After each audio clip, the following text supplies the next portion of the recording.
Magandang umaga mga kabay. Meron po akong approved repair dito mga kabay, 39115 TWE 8100S. Bali ang papalitan mga kabay 608, 607 saka sleeve lang po. Ayan, kakabit natin dito sa grinder na to. So tara mga kabay, samahan nyo po ako. So yan mga kabay, nabaklas ko na po.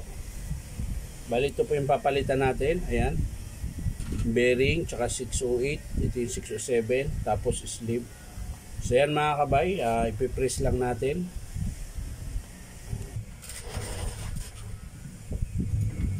So yan mga kabay, nakabit ko na po yung isang bearing. Ayan, bago na po yan. Ito po yung luma na bearing. Ayan, sunog na sunog. Ngayon, sa harap naman yung kakalasin natin mga kabay, yung 608. Ayan.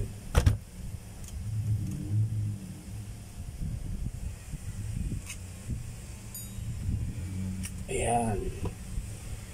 So ito yung luma mga kabay.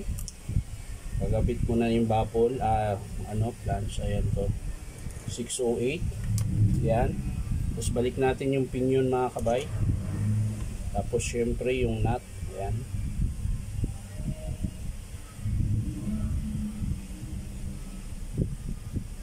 Ayan. Tapos higpitan natin ulit mga kabay.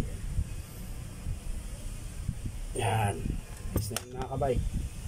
So yan, napalitan na natin. So kakabit na natin yung sleeve.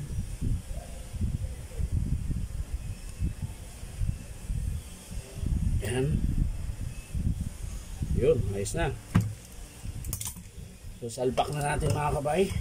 Yan. Check mo natin yung fill coil kung walang alog. Yan, wala. So kakabit na natin. Yun.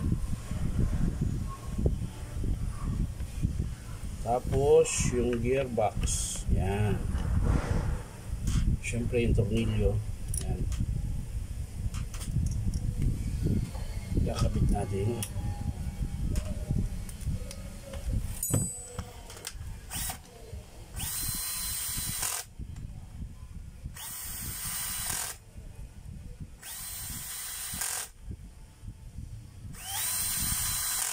Yun.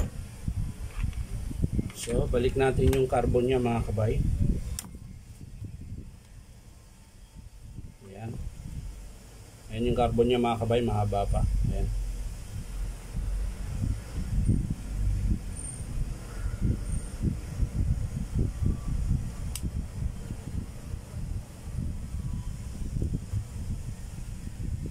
Yun. Kabila naman mga kabay.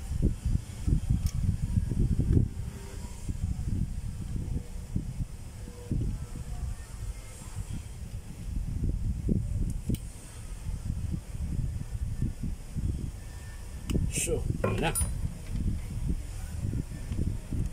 So mga kabay, titesting na lang natin. Nakabit na po natin yung carbon. Ayan, tsaka yung bearing.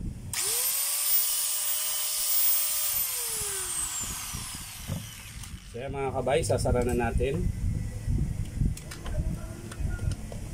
Ayan. Tapos yung screw.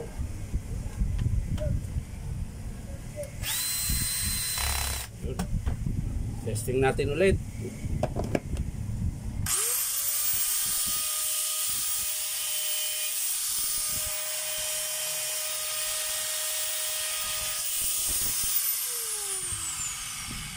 So yan lang po mga kabay. Bali ang pinalitan lang natin 608 na bearing sa harap ng armature.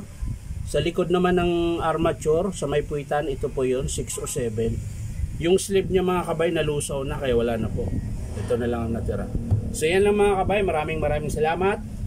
At syempre, Merry Christmas mga kabay. Bye bye.